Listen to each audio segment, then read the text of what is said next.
Hello, good people. Grandpa Hickory here. Welcome to my video. Do you remember when?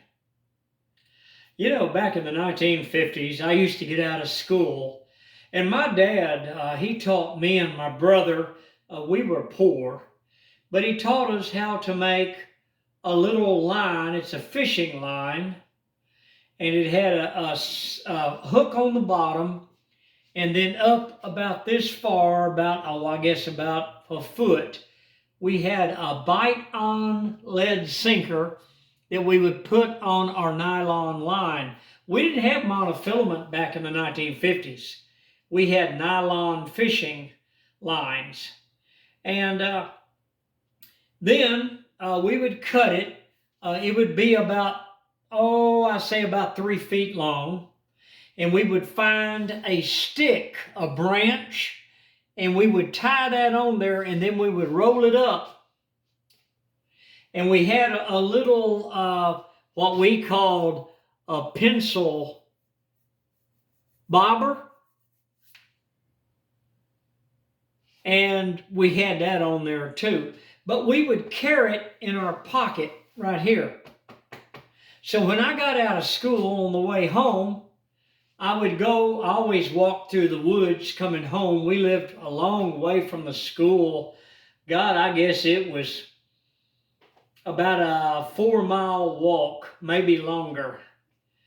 And I would go through cornfields and everything else, and I walked through the woods, and there was a lot of brooks and a lot of streams, and I would go along and catch grasshoppers or crickets.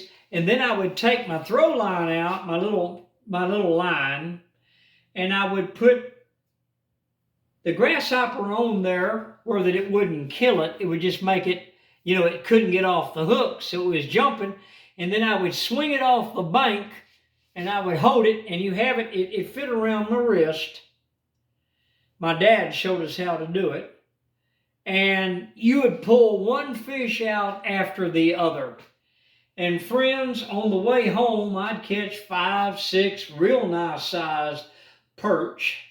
And I would get home, and then I would clean them. My dad taught me and my brother both how to clean fish, how to gut them, how to clean them all up, wash them in cold water, take them out of the cold water, shake them dry, and put them back in clean cold water.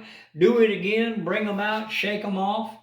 And then you would take them over and you would put them in egg and then into flour, and you would sprinkle sea salt over them, and then you would repeat 2 or 3 times, and then you would get your grease hot in the skillet before you put the fish in. But then you would set the fish in. You wouldn't put a lid on the skillets. We didn't have lids on our skillets back in the 1950s.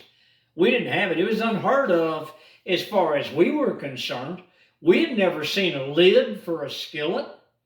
And my dad used bacon grease, and what he would do after he cooked up a couple of pounds of bacon is he would pour that into a coffee can and put it on the stove.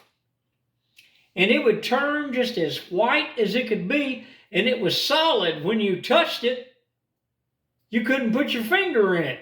It was solid. But when you spoon some of that out and put it in that, you got your hot skillet on the stove first. You put your iron skillet on with nothing in it, turn the heat on. Then, after a little while, you'd take that bacon grease and you would spoon 3 or 4 tablespoons of that bacon grease in. Then you'd put the coffee can back on the stove. You'd stir that around, leave it alone, and after a while, it'd be popping. Well, when it started popping, that's when you put your fish into that skillet. And oh, friends, you talk about a smell. Them fish submerged in that frying bacon grease. Oh, listen, it filled the whole house with a wonderful flavor. And at the same time, you had another skillet going with bacon grease, and you had your potatoes and onions frying in that skillet. And then, after a while, you had it a meal that just wouldn't quit. And this is what we did. We were poor people. We didn't have a lot of money to buy things. We never went out to eat or anything like that.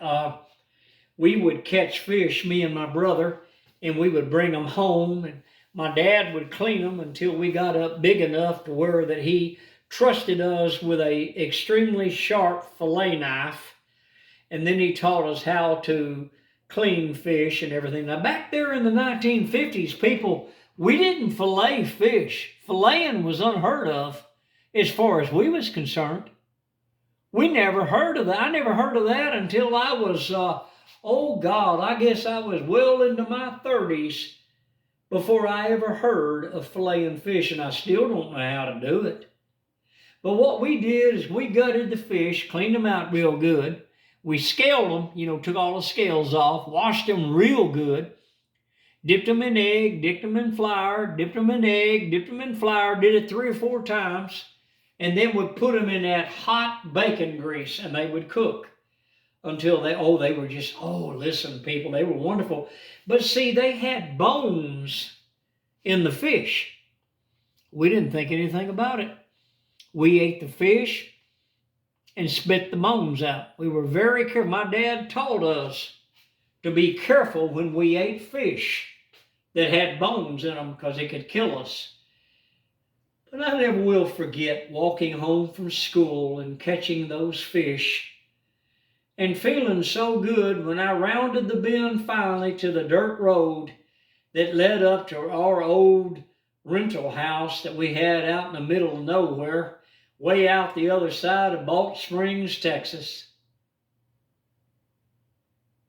And I brought that fish home to contribute to our family meal that evening.